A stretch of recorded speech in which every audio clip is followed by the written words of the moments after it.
Hey y'all, welcome back to Learning Together by Grace. I'm Rebecca, and in this video we are going to be talking about the classical educational approach to homeschooling. I'm going to give you the pros and the cons and my take on it, and also give you a better understanding of what this approach is. Are y'all ready? I am. Let's go.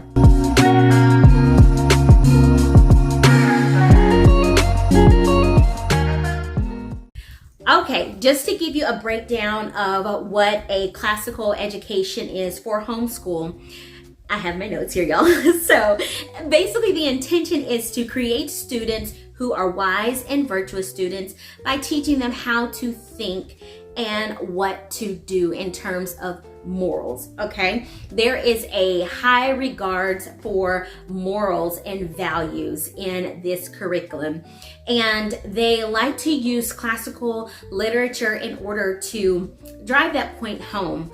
So some of the pieces of literature that I did notice in this curriculum is the Iliad, the Odyssey, the Aeneid, not quite sure how to pronounce it. It is spelled Aeneid, and also Dante's Divine Comedy, the King James Bible, and the plays of Shakespeare. So this is definitely a Christian-based homeschool curriculum, and they incorporate Christianity throughout as well. And so the subject focus for primary grades or ages would be grammar and arithmetic. And then as you go to the upper grade levels, you then add liberal arts, the sciences, and humanities to the curriculum. And so going back to the focus on the kids having good values, being wise, and being able to think for themselves, these are some points that I also found. There is a focus on wisdom and having children order things rightly and distinguish between good and bad and right from wrong. And you also have like the grammar aspect of things, which includes logic and rhetoric, which means persuasive speech and writing. And you also have character development that is interwoven within the curriculum as well. And then this basically is just showing good characters and bad characters like in literature.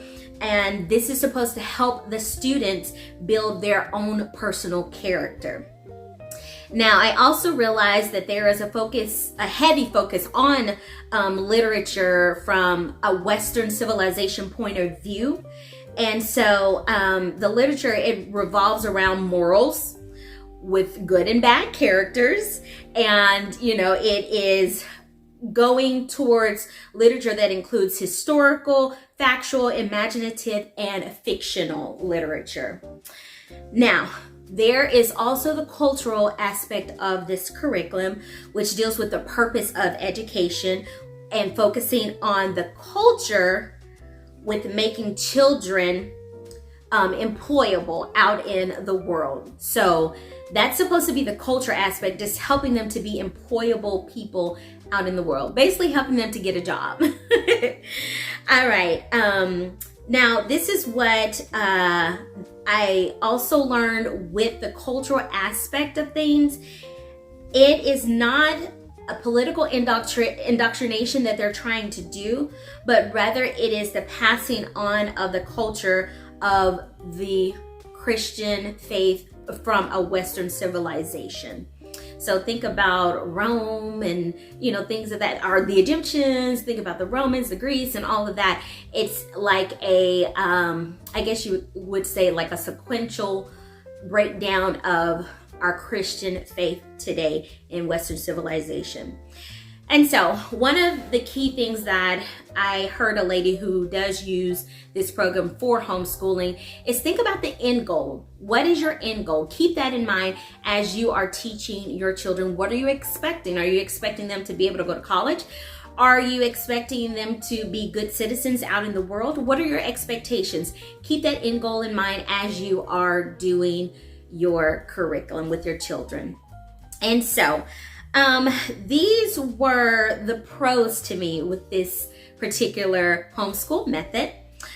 You have preset scripted lessons and also a teacher's guide.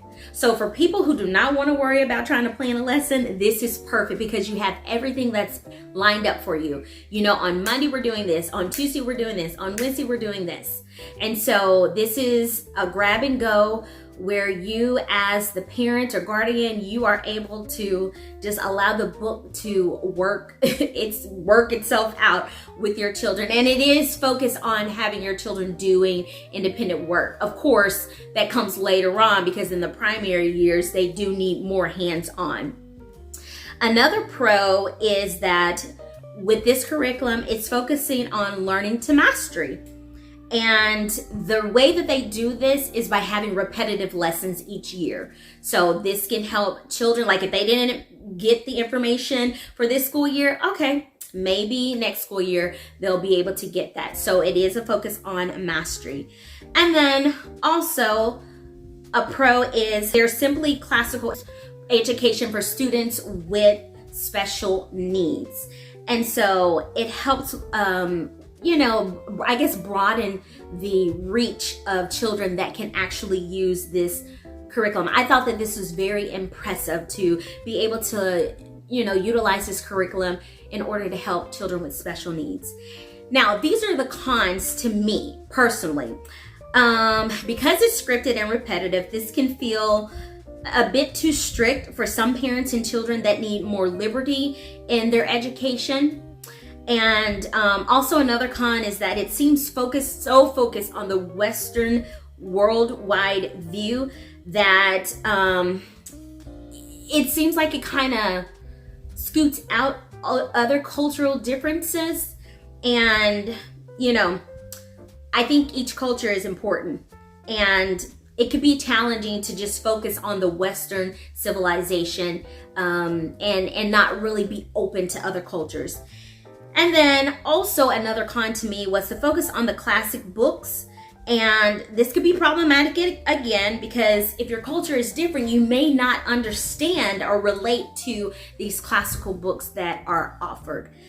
And so my takeaway on it, I do really love the moral tone of the curriculum. I am all about having children that know how to treat others well. I am all about having children and, growing up into adults that know how to get along with a different type of people and just being kind and, being Christ-like and loving. So I'm all about that. And I'm also a big literature person. So anything that includes any form of literature is like, yes, let's read all the things. Now, again, going back to the con that I said, I do feel that there may be a narrow world view. It is solely focused on the Western civilization worldview. And so with me being a Christian person and understanding the Bible, I feel like homeschool should help our children understand that Christianity is actually a worldwide faith. When my children and I were studying oceanography last year, we were researching the religions all around the world, and the majority of the religions are Christian based. And I think sometimes, because I'm in America, and I think sometimes in America we can get very focused on America and not think outside of America and think that there aren't other cultures that actually do believe the way that we believe. And so I think that was a con because Western civilization, that is not the end all be all. That's not the top tier, top notch civilization. There's so many enriching cultures that are out there, with my husband being Jamaican and of course me being African American. And realistically, if I go back to my ancestry, this is not where I originally came from. My ancestors are from Africa, and so with that being said, it would behoove me to include that in my studies and my just the cultural experience. So that is my take on it. I think that there are some good things that you can definitely pull from this particular type of curriculum. But just keep an open mind, be mindful. And even if you do decide to go with this particular curriculum, consider maybe pulling out things that just don't work for you, but then taking the things that do work for you. That is the beauty of homeschooling. I hope you guys learned something today. I hope this helped you out. If you have been trying to find more information about homeschooling and the different homeschooling styles, I hope that this whole playlist that I'm creating for you guys will help motivate you to go on and take the plunge, and let's do it, not in a bad way, a good plunge, to get into teaching your children from home. You guys, I am an advocate for homeschooling, but I'm also an advocate for good public school. So I am not the one to look down on someone just because they are choosing to have their children in public school. I'm personally being led by the Spirit of God, and if it changes at any moment for me and my family, and God says put them back in public school, I'm open to that. I just have to be obedient to God. So I hope that you consider that and you do the same when it comes to considering homeschooling. You guys, don't forget to like, subscribe, share, hit that notification bell. Let people know what we're doing over here. Is there something that you want me to talk about in terms of homeschooling? Let me know in the comments if there's a question that you have. I'm a former teacher, so I have a lot of ideas. I have a lot of resources, and I love to research, y'all. So just let me know. You guys have a blessed one, and thank you for stopping by.